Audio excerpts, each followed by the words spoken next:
Good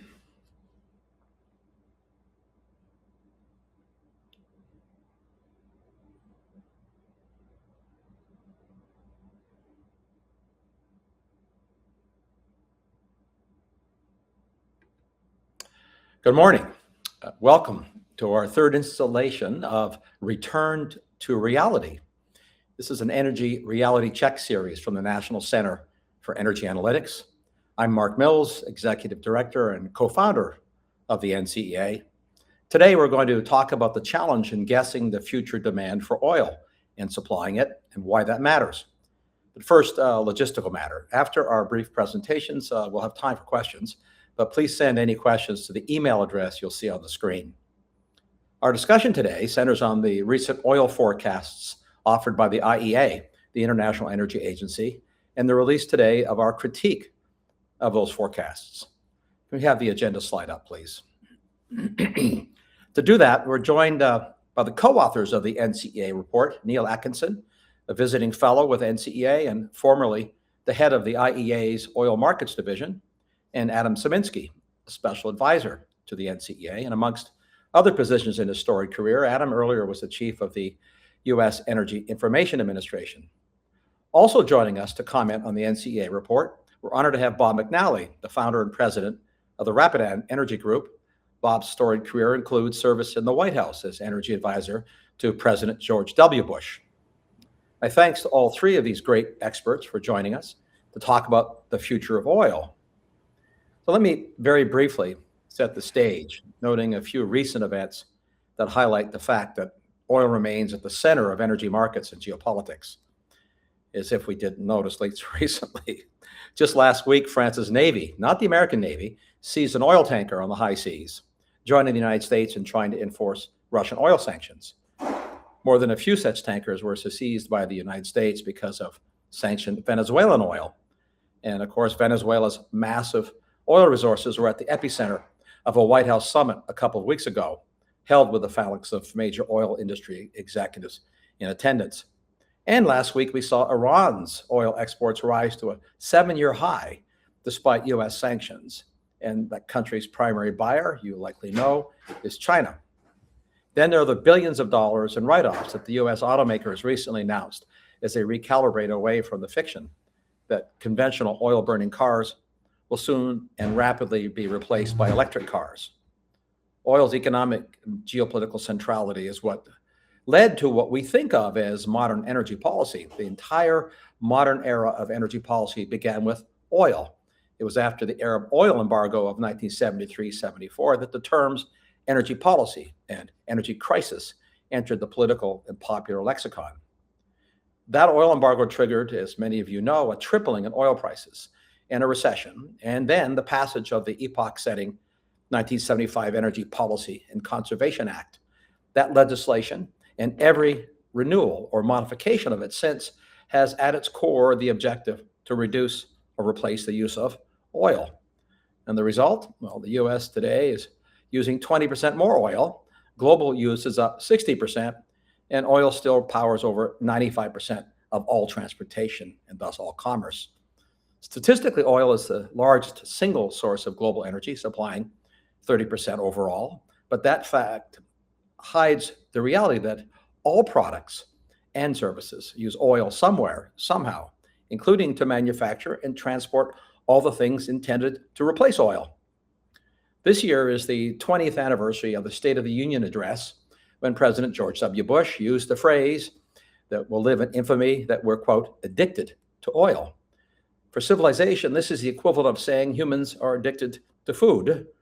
One can argue that either can be overindulged, but the correct word is essential, not addiction. With that, for a critique of the IEA's latest oil forecasts, let's turn to our NCEA colleagues, Neil Atkinson and Adam Szyminski and Bob McNally.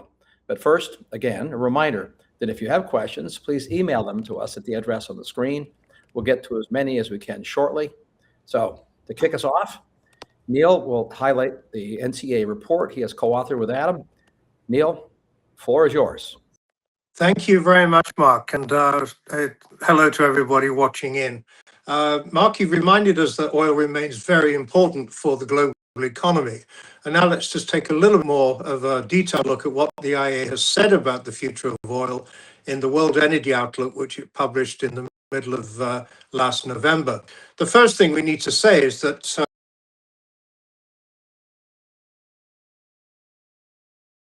fossil huge share of global primary energy content. In China and India, fossil fuels retain a 90% share of primary energy consumption, despite record levels of investment in renewables. For oil, the IEA's message in recent years has been that demand will peak round about 2030, and then, depending on the pace of an energy transition, will gradually fall. A year ago, in our study of the 2024 edition of the IEA's World Energy Outlook, the suite scenarios of the policy scenario, which has been missing from the IEA's work since 2019. The absence of the CPS meant that there's no scenario that reflected what was actually happening in the global energy economy, as opposed to the aspirations laid out in the stated policy scenario, the announced policy scenario, and then, of course, the net zero by 2050 scenario. There can be no doubt that 10 years on from the landmark Paris Climate Agreement, the aspirations of that event are not being met. The revived current policy scenario lays bare this truth. And the chart is up on the screen now, courtesy of our friends at Rapidan, lays out the changes in the outlook for oil demand in various versions of the CPS over the years. Now, if the IEA's CPS scenario or restored CPS scenario turns out to be accurate, oil demand will continue to rise out to 2050, ending at nearly 120 million barrels a day, which is more than 15 million barrels a day higher than the IEA's most recent number published for 2025, just published last week or earlier this week in its oil market report.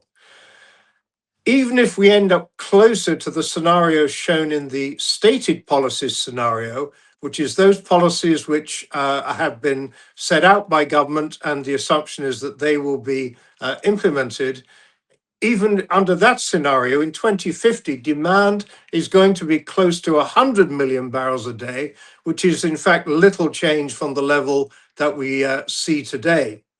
But crucially, as reality has set in, the stated policy scenario outlook for oil demand has been revised upwards from just a year ago, from the 93 million barrels a day the IEA saw just a year ago. So it's more oil for longer under both the revived current policy scenario and, of course, under the stated policy scenario.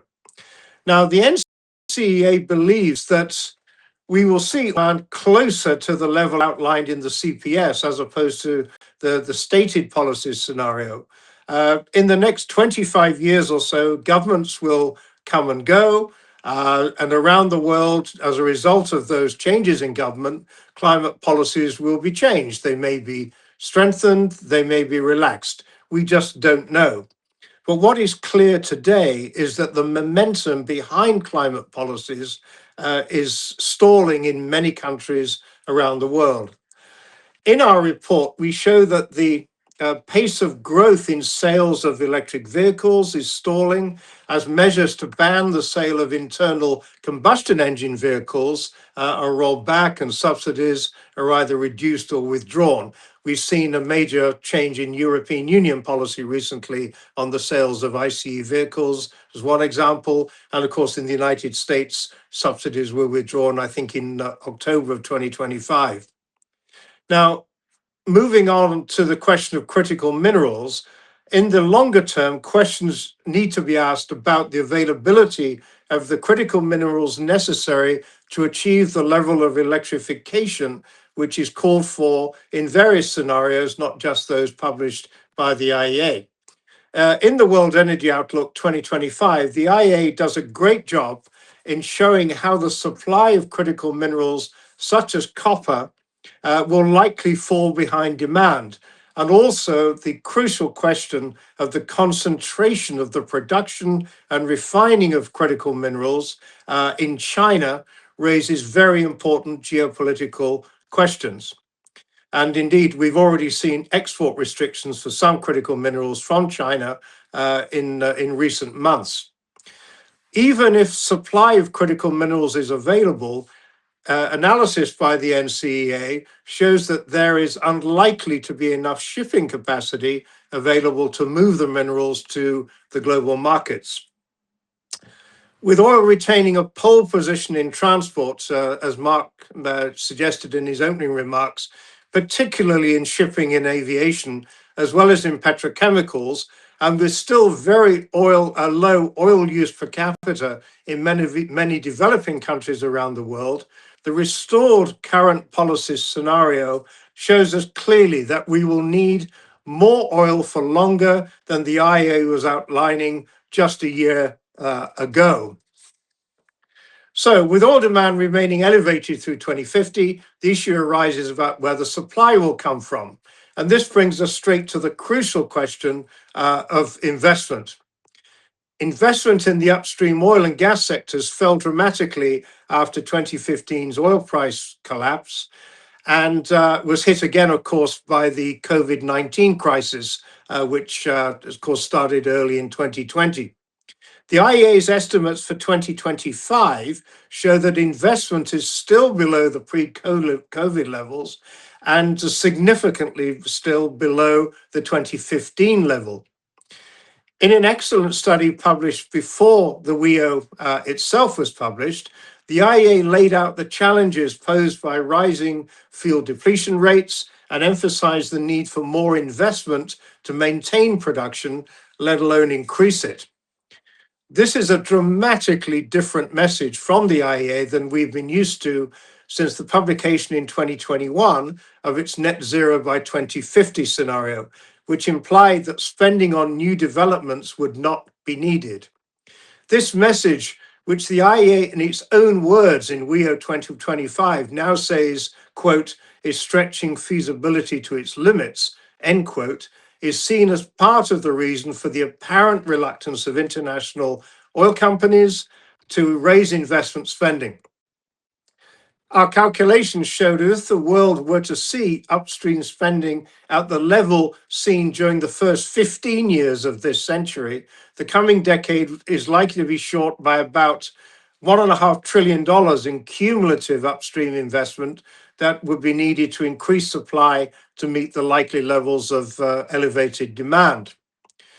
There are some recent signs that the major companies are turning away from investments in renewable energy, those investments that do not provide an adequate return for their shareholders, and instead they're going back to basics and refocusing on oil and gas. If they don't significantly increase upstream investment, then there is the risk of a tighter oil market than might be comfortable. In any event, it is likely that the share of global oil production taken by the OPEC plus countries might rise to levels that pose important geopolitical questions. Finally, we'd like to commend the IEA for the introduction into the WEO 2025 of its Achieving Access for All scenario. This highlights the lack of access to reliable energy supplies, which is the daily experience of tens of millions, indeed hundreds of millions of people in poorer countries around the world. The IEA has long worked on this topic, and in 2026, they will be convening a major conference, international conference, to focus on this issue, and it'll be held in Africa.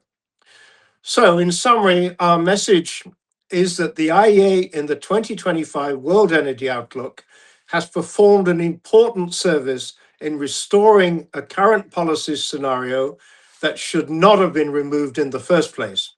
It has also highlighted challenges in the supply of critical minerals, as well as the need for more investment in upstream oil and gas. So this return to what we regard at the NCEA as energy realism is very welcome. And now I'd like to hand over to my colleague, Adam Szyminski, who further give more details on our research. Thank you. Thanks, Neil. I'd like to start with an analytical takeaway. The NCEA's core thesis is simple.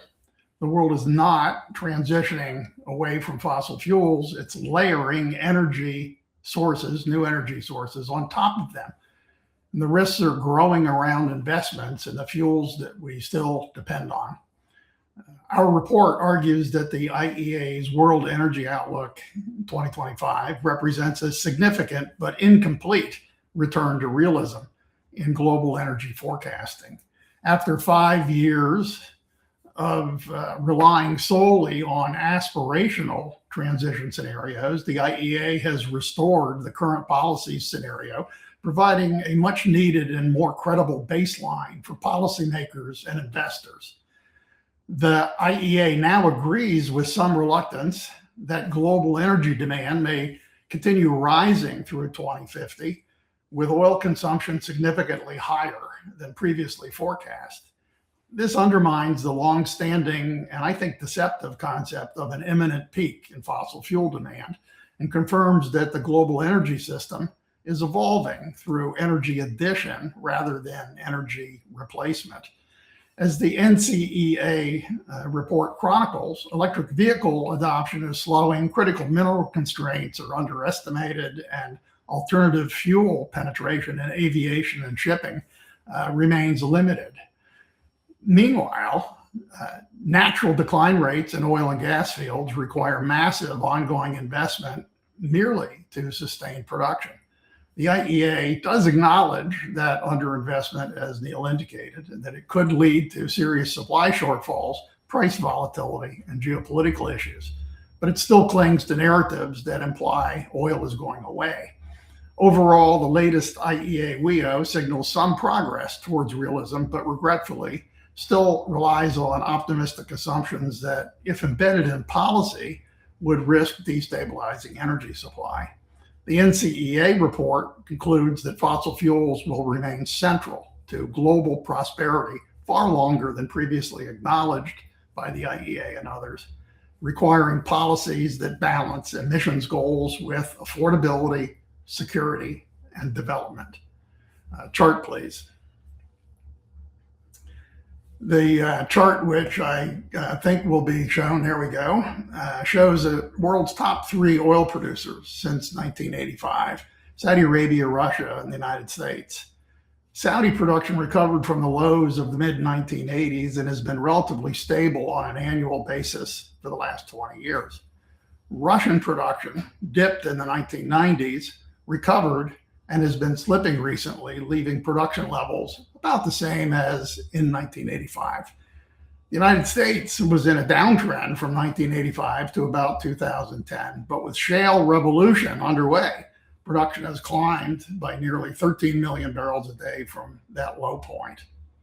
I'd like to conclude with a brief comment about global energy demand. Since the 2015 Paris Agreement, oil use is up about 10 million barrels a day. Amazingly, the US production has supplied 3/4 of that rise. So thank you. Now, my colleague Bob McNally has some observations. Bob, over to you. Adam, thank you very much. And good morning, good afternoon, everybody. It's an honor to be here. I thought we'd maybe just start by stepping back a little bit and kind of ask what we're doing here with focusing on the IEA. I mean, all of us on this panel have tried to forecast energy. We know it's hard. We could pour into anybody's forecast and find fault with it and so forth. So I don't know, is this just a tempest in a teapot for forecasters? I don't think so. And, you know, Neil worked at the IEA. I have the highest respect for the analysts at the IEA. They're hardworking students, as we all are, learning as we go along and trying their best to do the impossible, really forecast trends in global energy. So I think we approach this with a spirit of humility and respect. But what we're talking about here, what Neil and Adam have glanced upon, is something different. When it comes to the International Energy Agency, forecasts have consequences. It's not just another forecaster. And what they did in 2020 is not just sort of emphasize a peak demand narrative or shift the consensus, or rather shift their emphasis toward a sort of, let's say, more Paris compliant forecast. No, they canceled, meaning obliterated, meaning stopped publishing. One word is censor. It's just a term that fits here. They censored what we call a business as usual forecast, which has been used in conventional modeling for decades. It just assumes, there's two versions. It either assumes that we will project population growth and GDP growth and efficiency gains, but we won't assume any major policies or major energy policies. It's not the only scenario. We may not even say it's the most likely scenario, but it's a scenario that especially a government agency includes for a couple reasons. One, because history shows it's pretty accurate. Unless there's a recession, oil demand grows at about half the rate of GDP globally, whether or not energy policies are being enacted. Secondly, and this often gets lost, in order for policymakers, and remember the IEA, like the EIA, is there partly to inform policymakers and help them make good policy decisions. Well, to do that, you have to estimate the costs and benefits of proposals, whether it's a carbon tax or removing export restrictions. And to do that, you just need a policy neutral reference case. So obliterating, censoring a policy neutral reference case in 2020 was really beyond the pale, really. It goes beyond just a dispute among forecasters. It gets into really good governance.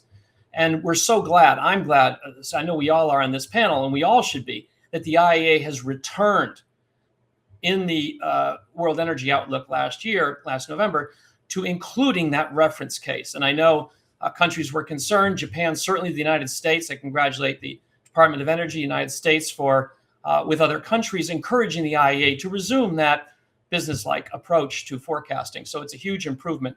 But I want to step back. I was supposed to bring the industry perspective. I think in some ways much more relevant and interesting than how the cancellation for 5 years of a business as usual case or a reference case has hobbled policymakers. Really more interesting and looking forward here, because we want to look forward, is how is it impacting investment? How is it likely to impact our real world energy conditions? And if we could put that one chart I want to show up, please. This is just a chart of crude oil prices, nominal WTI, going back to 1970. And I've shown some recession bars in there. I want you to focus on the period sort of right after that thick recession bar, the Great Recession, sort of 2010 to 2014, just for a minute. You see how oil prices for about 3.5, 4 years were clumped around $100 a barrel? And then notice in 2015, 2016, they collapsed from about $100 a barrel all the way to $26 a barrel in February of 2016. And you may say, well, what caused that? Was it a recession? Because recessions are known oil price killers. No, there was no recession. You see no bar there. Well, could it have been Saudi Arabia increasing supply and OPEC sort of ramping up production, as happened there in 1985? You can see when oil prices suddenly fell out of bed and they collapsed. No, there was no OPEC plus increase. I mean, could it have been like COVID, where we had the worst of all worlds? We had an exogenous negative demand shock. We lost like 25% of demand in a month or two. And OPEC plus ramped supply. Did we see that? No. So we should ask ourselves, what caused oil prices to suddenly collapse without a catalyst in 2015 and 2016? And the answer matters for what we're talking about today. The reason back then was the oil market had been operating with a deeply believed consensus assumption that was wrong and proved wrong. And that assumption was that Saudi Arabia and OPEC would cut under shale growth and Canada growth and Russia growth and Brazil growth. In other words, that they would play that swing producer role in a healthy market. And that came all crashing down on Thanksgiving Day of 2014, if you remember. So that's history. But keep this idea in your mind, that the market for about 4 years was operating on a fundamentally flawed assumption. Now let's move forward to where we are today. Similarly, the IEA, I believe, has misled the market because many other forecasters follow them, right, in believing that oil demand will peak on or around 2030. Our friends at Resources for the Future do a good job at tracking other leading forecasters. And I think if you follow that tracking, you will see the IEA is quite influential. You know, in the short term, no one really has the pole position when it comes to forecasting. Everyone has their own view, and the IEA's view we look at, but we look at everybody else's. But when it comes to the medium to the long term, there I think it's fair to say the IEA influences the consensus. And this is why it was so important for the environmental community, the climate change activists, to stop the IEA from forecasting anything that showed rising oil and gas demand. Okay. Well, for 5 years, as Adam and Neil have pointed out, the market, the consensus, has not seen a forecast from the consensus leader that shows oil and gas demand rising in the couple decades until November of last year. And that has had consequences. I think our friends at Rystad pointed out that discovery spending is at a post-World War II low. Neil, I think, showed a chart showing the declining investment.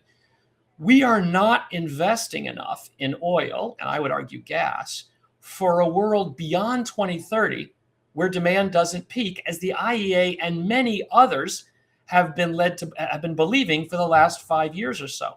I think there is a structural short. We will have a inadequate supply. Now, all kinds of things could happen. Maybe Iran has a regime change and we see a surge in investment from Iran. Maybe Venezuela. We can talk about that in the Q&A. Lots of moving parts. But the consequence of 5 years of delusion is misallocation of capital, partly underinvestment in oil and gas upstream and downstream. And that, I think, will manifest itself not this year, not next year, but early next decade. Given those depletion rates, and the IEA did a fine report, hats off to them, not too long ago on depletion rates in the oil industry. So we have to replace 4, 5, 6 million barrels a day, depending on your number, every year. I don't think we'll be able to do that, partly because the world has been duped into believing, at least until recently, that oil demand and gas demand would decouple from GDP and peak due to climate change policies, EV adoption policies, energy efficiency gains in the ICE fleet that the data simply aren't showing. So it's good that IEA has come back to realism or started moving in that direction. The final thing I'll say, going back with my policymaker hat, is one reason the IEA's decision to cancel reference case scenarios is the Biden administration seized the IEA's STEPS forecast, that peak demand forecast. Again, the only forecast anyone has seen from the IEA for the last 5 years until November that showed the most demand, and that was peaking by 2030. So that's the only thing we've seen. The Biden administration seized on that to justify its very controversial pause in permitting for LNG facilities. So I want to end where I started with. When it comes to the IEA especially, we love them. They're hardworking. They're good analysts. They're responsible ultimately to the political leaders, the countries that direct them. Let's hope we never see again the politicization of decisions on what to forecast. We're going to have a debate about demand. We're going to have a debate about EVs. We should. We'll have a debate about climate change. But we should never cancel forecasts that are politically incorrect. In the case of the IEA, it had a real consequence. It was weaponized to make a bad policy decision. And now I fear it has been used to misallocate capital. So with that, thank you very much. And back to you, Mark. Thanks, Bob. Thanks, Adam and Neil. Excellent. We went from the diplomatic to the brutally candid assessments we have across our spectrum of experts. We'll take questions, but let me make a quick observation following up on all three of my colleagues. And I'll summarize it this way. I think we all are saying the same thing with the usual aphorisms about how hard it is to make any forecasts about the future from Yogi Berra to Mark Twain. Here's the reality about forecasting things that are consequential. Is when one makes forecasts and then plans based on forecasts and scenarios, you know this is a simple fact. You will either guess too high or too low when you're picking a number. we'll either overestimate or underestimate demand. We'll never get it exactly right. Just can't. So the choice is, in a sense, do you want a future world that's oversupplied in oil or undersupplied? Because those are your choices. You're not going to get it exactly right. And if you're a policymaker, a politician rather, or you're a consumer, everyone on the consuming side would prefer oversupplied, because you know what that means. No one wants undersupplied. So that's the risk, right? And of course, the capital risks are associated with the industries that if they oversupply and the price collapses, has consequences.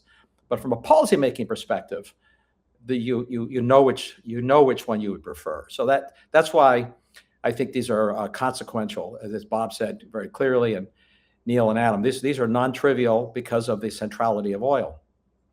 So let me pose a question first myself to our colleagues, and maybe what I would suggest is each start with Neil, but Neil and Adam and Bob, maybe just very briefly, your thoughts about an answer to the obvious question that if we were to be undersupplied, which is a very realistic possibility now, I think the consensus would be, if there is one, there's a high probability of undersupply given the epic low level of global investment for the midterm. Who is most likely to fill the gap? I mean, which country or region is most likely to be able to fill that gap? Where's it likely to come from? What do we think that is? Neil, go to you first. You may only be on audio because, as the audience probably has already noticed, apparently France is an advanced nation with limited internet capability, but we at least have audio from Neil. Neil, maybe Neil, Bob, quickly, what's your thought about your guess of where that goes, and then we'll turn to audience questions. Well, at least it's not snowing here.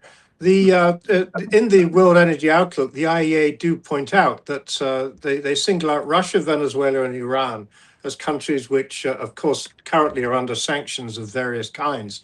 And they say quite reasonably that if you look out towards 2050, it's not an unreasonable assumption that one or maybe all of those countries could well be back in the normal world. In other words, sanctions may have been lifted, and their countries and their companies will be free to invest in their upstream sector and raise their production level. Venezuela is the most interesting example because of the, shall we call it, the change at the head of the government that we've seen recently, and the possibility of investment going into Venezuela relatively soon. So over the period of the forecast out to 2050, you would look at Venezuela as someone that could be returning to the game. But just recently, we've read also about investment in Libya, and there's a lot of activity going on there. So there are places around the world, possibly Venezuela, possibly Iran and Russia in the longer term, possibly Libya. Also in Latin America, we have Guyana, we have Argentina, and there'll be continued growth probably in Canada and Brazil, and possibly in the United States, although that's up for debate at the moment. So I think there is the possibility of more supply as long as the geopolitics calms down, and as long as there is then, what sets in is this realization we need more oil, we need a lot more oil in the current policy scenario, and we better get investing. Adam? Interesting question, Mark. The one angle on this is artificial intelligence being employed in engineering geology of oil and gas fields might lead to higher recovery rates, since the typical oil and gas shale recovery rates are in the range of about 10%. A 2% increase would be a significant gain, and I've been talking with a bunch of petroleum geologists and engineers in Houston who think that those kinds of gains are possible through the use of AI. So that's something to keep watching. As Neil mentioned, there are a lot of countries that are being sanctioned. If those sanctions were to come off, we could see more oil. And as Bob could tell you, OPEC Plus has actually done a pretty remarkable job over the years of stabilizing oil production by bringing output on and off the markets, depending on what the market conditions are. So there's still more production to come from OPEC as well. Well, I'm extraordinarily bullish on physical AI. There's automation and robotics and informational AI for squeezing more out of declining fields, including the decline rate of shale. So I'm very bullish on that. But I think the challenge is going to be the velocity of restoration of supply in the time frames that we're talking about. Let's call it the midterm, right? If given the underinvestment. So that's anyway, Bob. Yeah, Mark, no, thank you. That's exactly where I wanted to go. I think Neil pointed out there's plenty of reserves around the world. Over to 2050, we got plenty of oil. And Adam and you really pointed to the right question in some ways, which is the medium term. Look, the market balances two ways. Either producers are able to bring on sufficient production to meet demand growth. And that really comes down to the swing producer of the day. It used to be the Texas Railroad Commission, and then it was OPEC, and now it's OPEC plus. So, and if we can't do it through discretionary, quick supply changes, then the brutal price mechanism must do the balancing. So the question I think for the medium term out to 2030, 2032 is, can we recover from this period of underinvestment and ramp up crude supply? Primarily, it's going to come from OPEC plus producers who have spare production capacity. There's baked in FID from your Argentinas and your Guyanas and your Brazils and so forth. The U.S. is a wild card. We have it pretty much flatlining. Can we add supply fast enough to prevent a boom cycle in oil prices? In other words, can we cap prices before they have to do the balancing with a price boom? And what happens there, of course, is it leads to a bust, because when the oil price is asked to do the market balancing, it almost always does so through a recession, because demand for oil is so inelastic. So that's what we want to avoid, is to neutralize the boom bust cycle that we'll be in. It's a question of speed of supply in the coming 5 to 7 years. That's a good segue to one of the questions that's come in from our audience. And it relates to the big picture that all of us have talked about, both live and beforehand. And this is it's a question one of the listeners said. It's an obvious one. I want to take it on again because, to your point, Bob, and what Neil said and what you said, Adam, lots of oil out there. This is now, we're not talking about a arcane debate about nuance of a technical academic view of the future energy transition, but we're talking about very real consequences for the global economy. We don't want balancing of markets done by brutal price signals. We want gold. Everybody wants a Goldilocks price. Producers want Goldilocks, right? Just enough to be profitable. Consumers want Goldilocks. Supply to be cheap enough. Whether it's Trump's $50 oil or the grotesque $140 oil, which has happened more than a few times in modern history. So the question was, now that the IEA has reinstated, right, the current policy scenarios, should we just stop worrying about all of this debate and move on? So I want to pose the question that implies. The current policy scenario is itself not business as usual. It's closer to it. So Neil and Bob and Adam, you and I have talked about this. Current policy scenario assumes current policies continue as they are now in play. One scenario is that they don't, that governments pull back from current policies, and we look more like business as usual, which in fact is more bullish. And we calculated collectively that would mean that the coming decade is underinvested by a collective 1.5 trillion in new production on a business as usual scenario. So, Neil, since you're still off camera in the dark French internet, but we can hear you. The question is, do we just move on? I mean, stop worrying. CPS is back. I mean, don't we want to push IEA and everybody else to consider another scenario, just for policymakers' sanity, what that would mean? Did we lose Neil? Mark, I'm not sure I see Neil's we may have lost on Adam, the screen. Yeah. to you. Let me jump in. I think so. There was this, as we've said several times, there's a 5-year gap in the current policy scenario, and I think that gap lulled many policymakers, analysts, and companies, as Bob indicated, into a false sense of security about the ease of what was being called the transition away from fossil fuels.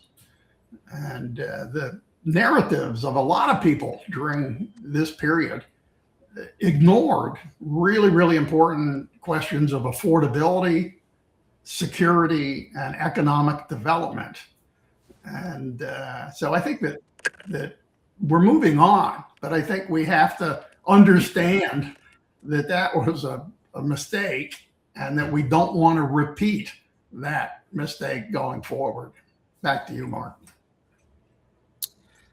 Well, yeah, I mean, I think that this is back to the enduring challenge of what forecasts are used for. In fact, one question has come in, which is understandable given the perspective of those who still believe that peak oil is eventually going to happen, right? It's just not a question. Now the debate has sort of moved from not if there's peak oil demand, but it's just a few years later. And one of the questions from the audience is, well, isn't this debate really about, let's say, leaning into OPEC's? OPEC would like peak oil demand to occur later. They want a plateau to happen later. In OPEC's minds and their forecasts, we're all familiar with OPEC's forecasts, that what we're really seeing here is just a hedging strategy against when the plateau occurs. And moving it out by a few years doesn't change much about the broad hedging strategy. I mean, not for a short-term oil trader talking about. We're talking about policy. So, Bobby, is this sort of where you alluded to it correctly, I think, in my opinion, at the end about what the unchanged linkage is between economic growth and oil demand. In fact, I'll add this point to Adam raised the artificial intelligence issue. For production, I'll add the artificial intelligence factor with respect to demand. I mean, I'm bullish on AI, its impact on demand. I wrote a book about that. So I'm selling my book here again. I think we're at a pivot where we could see greater economic growth than forecasters think. There's a realistic scenario now that global GDP grows faster than the conventional forecasts. Faster global GDP growth means more wealthy people who've never had cars buying cars, more people who never had airplane ride ever in their life taking a vacation. So if we get faster GDP growth, is this sort of mindset that there's just a peak that we're hedging against, that we're just moved out slightly? Is that where we should be thinking about, or should we be thinking about the inverse? Bob? Mark, I guess I'd respond by coming to that question from the questioner. What is OPEC thinking about? If we could channel a little bit there, OPEC plus or its leadership. In terms of unwinding its cuts near term, I think that has nothing to do with peak demand or what it believes about peak demand. I'll get to that in a second. OPEC plus, like the Texas Railroad Commission before it, like Rockefeller before them, they're focused on three things: stability, stability, stability. They're just trying to prevent an unleashing of the demonic, wild oil price volatility that obtains when there's no supply control. Most recent example of that being COVID 2020. We went from $60 to at one point negative 37. So that's the demon that these groups focus on. There is a debate among world economists about the surplus now and whether OPEC plus was right to bring back oil, and were they going to crash the market, and with geopolitical risk. So there's a whole separate discussion we could fill an hour with. But I think so far OPEC plus has been successful at bringing back those barrels without crashing the price. We're all debating the glut this year, next year. We could see lower prices. But when it comes to the medium term and long term, I think if you look at the Saudi energy minister, other OPEC plus leaders, they've been very clear publicly and consistent. And I think saying what they think, which is peak demand is sort of la-la land. This peak demand narrative is false. It's wishful thinking, and it's dangerous because of this capital misallocation. While, of course, OPEC plus producers, just like shale producers and Canadian producers, don't want an oil price bust, nor do they want a boom. They don't want to see $150 oil, because what comes after $150 oil, it's $5 oil. So it's about stability. And no, these cuts, they're unwinding, have nothing to do with peak demand, and they never bought it. And it's not because they want it to be false. I think it's just they're looking at the data and the evidence. It's simple. That simple. That's right. Mark, if the peak demand idea followed shortly after the early 2000s concept of peak supply, So Right. peak supply was based on kind of a geologic concept that said it just all that matters is how much oil is in the ground, and that prices didn't matter and technology didn't matter. So now what we've learned is prices and technology do matter. And I think that when you transfer that learning over to peak demand, that you touch on a number of things. There are uses for oil and petrochemicals, for example, that are going to continue and grow for a long time. There are very hard to replace uses of oil in aviation, in heavy industry, process heat, and other areas, again, that are going to be difficult to replace. And then back to this issue of, look, there's a billion people in the world that still don't have electricity. There's 2 billion people that don't have access to clean cooking fuels.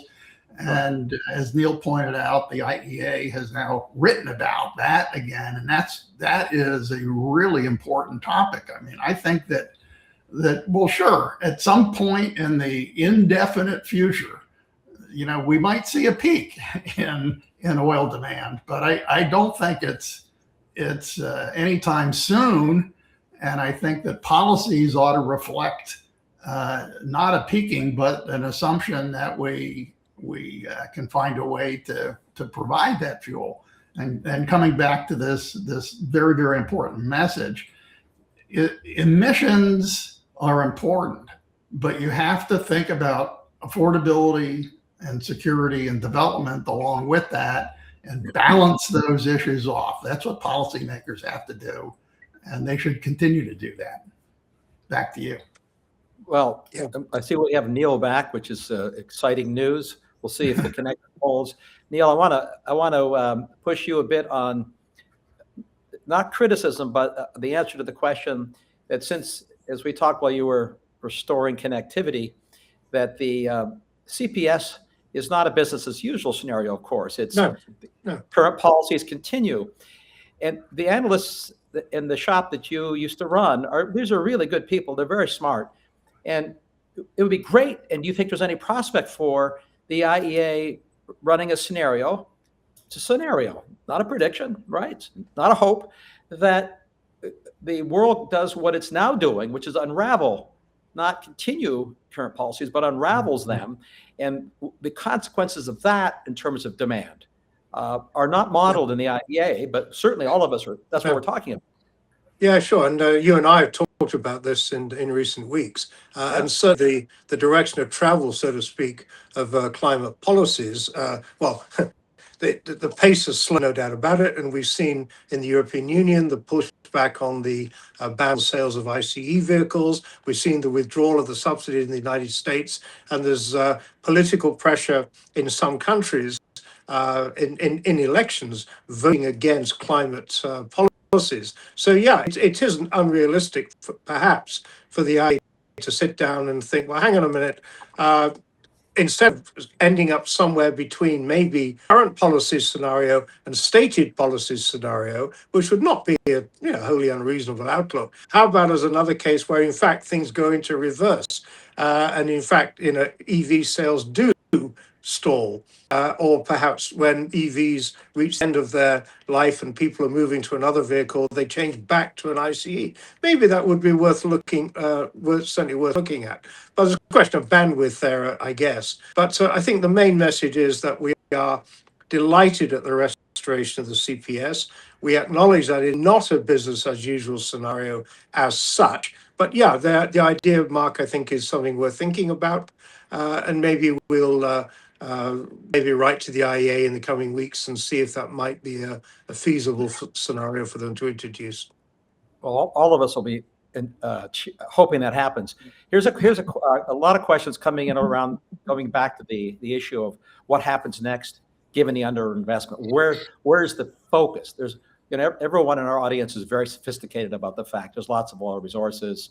Libya could come back, Iran could come back, Russia could get out of jail in theory. I mean, politically out of jail. Prices But where will, it'll be on new shale plays because the prices rise, the sweet spots change. Will it be frontier plays in new basins? Will it be more offshore U.S.? Will it be, will it be lots more R&D pushed at this by somebody, our federal government? What is, other than all the above? At high prices, people panic.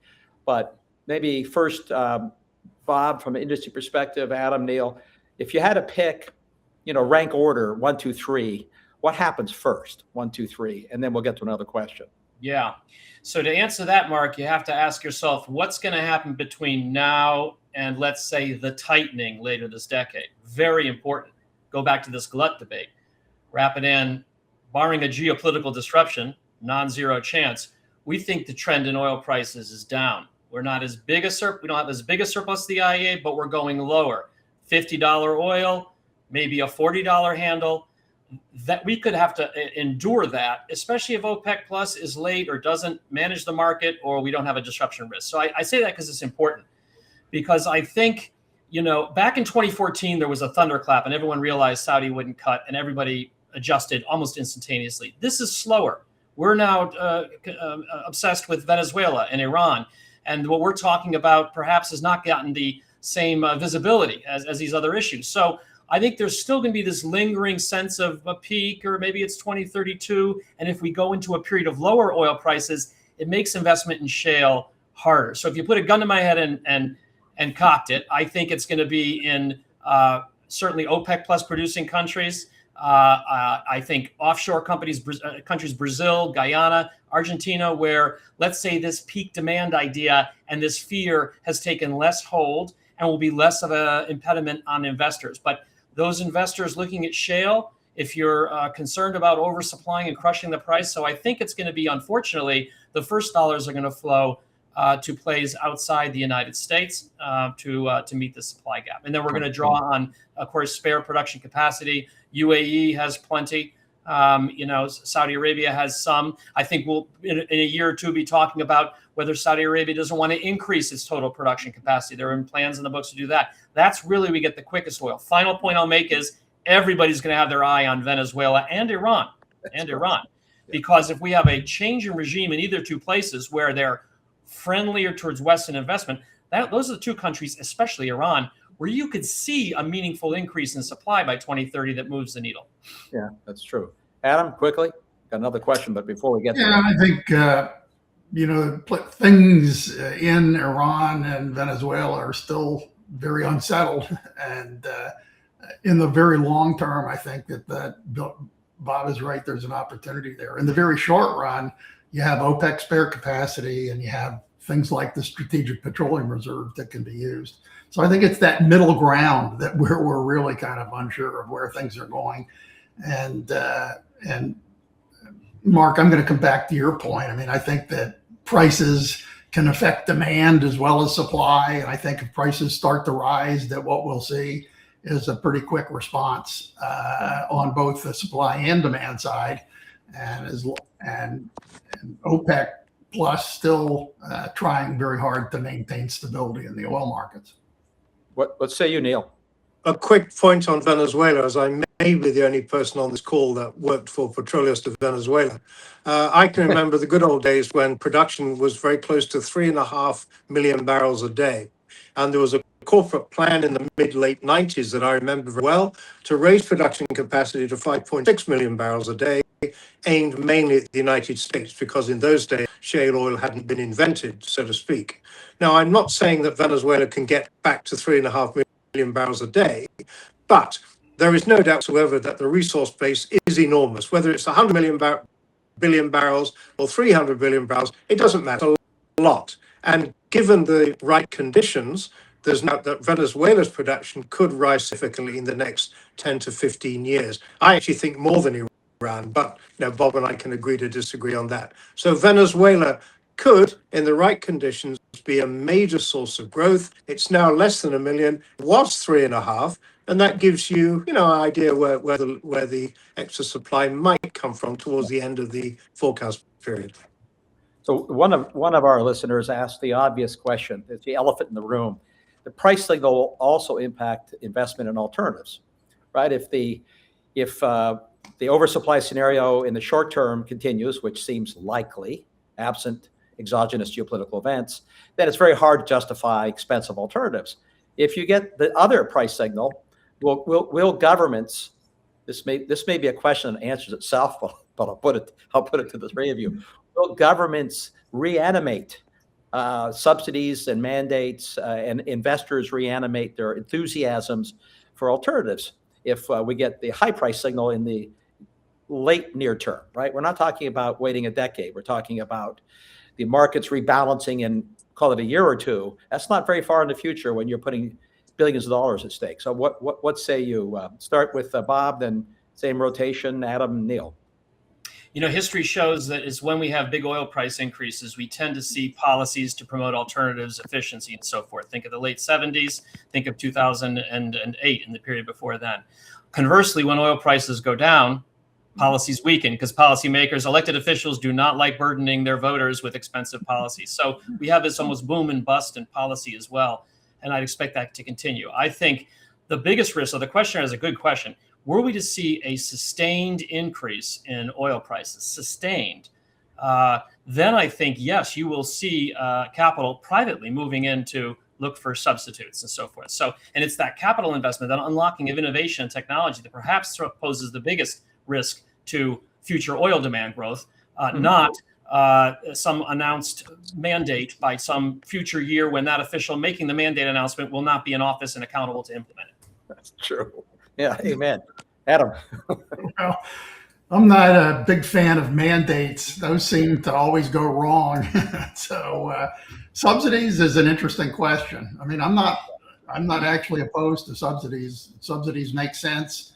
They say, when there are externalities, there's an opportunity for government to come in and try to correct the externalities. One of the things, Mark, that I think that you kind of drifted towards, and it's worth mentioning, I don't think that we should abandon looking at alternatives to fossil fuels. I mean, there's no why, shouldn't we try to get the costs down on things like solar, wind, synthetic fuels, and so on. And at the same time, there's a role for government, I think, in supporting research and development activity on emissions controls and emissions of all kinds. I mean, not just carbon dioxide, which is an emission, but all kinds of emissions that suffer from this externalities problem. So I think that we want to recognize that there are security and volatility and development issues associated with fuels, and we want to continue to look for alternatives that are better and cheaper.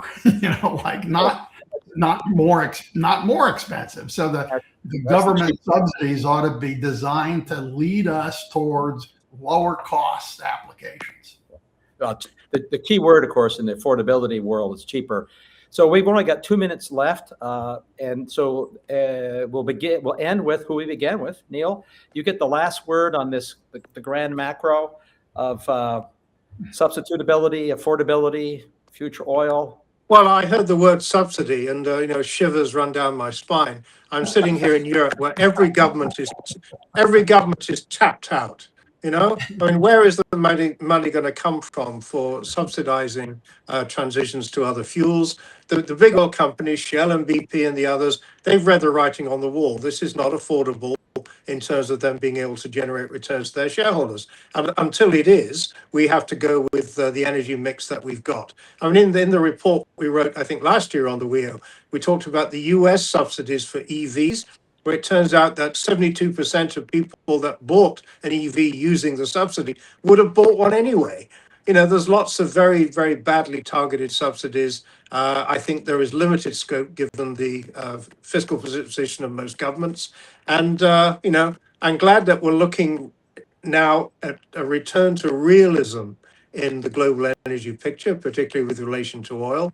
And then, we'll see how the cookie crumbles in the years to come. But subsidies, I think, really going to be So Neil, big cute. No one can afford them. subsidies for R&D, not consumer level. Yeah. Well, okay, Yeah. great, but it's nothing wrong with that.